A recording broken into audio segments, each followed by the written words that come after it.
From the dawn of the jet age to the dawn of alternative propulsion technologies, aviation is doubtless on a transformative journey.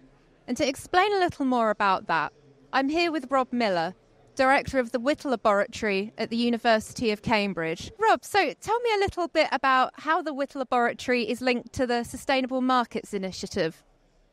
So in 2020, we announced our new laboratory, and the then Prince of Wales, now the King, came to make that announcement. And actually, he was the one who said he'd like to run a round table, and it was an opportunity to invite people from across the aviation sector and other sectors, people who make the fuels, people who run the airports, people who finance. And the aim was to try and find ways to decarbonise aerospace. Why is it an organisation like that so critical to the transformation of this industry? Because aviation is such an energy-intense sector, the way it decarbonised depends on neighbouring sectors like shipping or the grid. And so the complexity of the whole system you really need to think about if you're going to accelerate the planet to net zero aviation. I believe you've got a mandate out called the Terra Carta mandate. I wonder if you could explain a little bit more about how that fits into the work that you're doing. So the Sustainable Markets Initiative, Terra Carta, is really important because it sets out this holistic view, the fact that we have to think about people, we have to think about nature, and we have to think about sustainability. And the King is so important in this because each sector has a tendency to just think about part of the problem. And so his Sustainable Markets Initiative and his Terra Carta is reminding everyone that we have to think at this holistic scale if we're really going to solve the problem. Are there any emerging trends that you've seen in this spirit of collaboration so far? One example at the moment is sustainable aviation fuels. So this is creating fuels from biomass or waste feedstocks and electricity. You make a switch in fuel to put in the plane in the place of kerosene. Now, when you make that fuel, it takes a lot of biomass. It takes a lot of electricity. And we have to understand the consequence of the way you take that from other sectors. We desperately need to scale up production of sustainable aviation fuels, but we have to think about the right type of sustainable aviation fuels, and we have to control the way feedstock is used.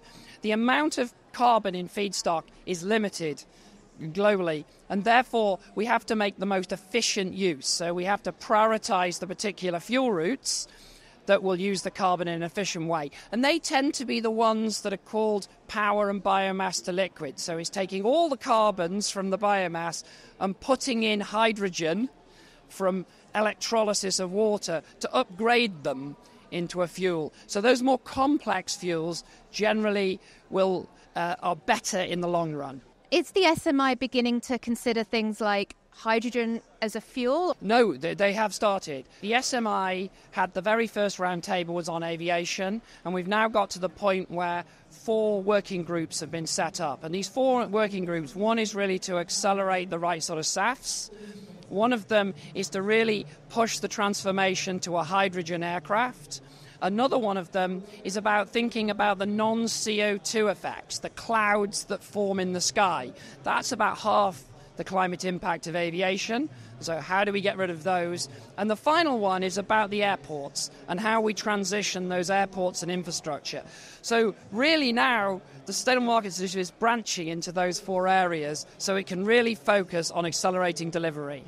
And I suppose one final thought, Rob, are you able to talk a little more about the role that the Whittle Laboratory in Cambridge is having in helping accelerate change?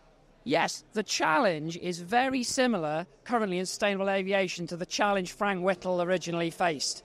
There are new technologies coming into the sector, fuel cells, hydrogen gas turbines, and we have to be able to rapidly scale those technologies. So we've announced a new Whittle Laboratory, which will be open in late 25. And this is a sort of disruptive innovation lab. It's bringing together experts from different fields with the ability to demonstrate those technologies quickly. And we hope to cut the time to take an idea to demonstration from years to weeks or months.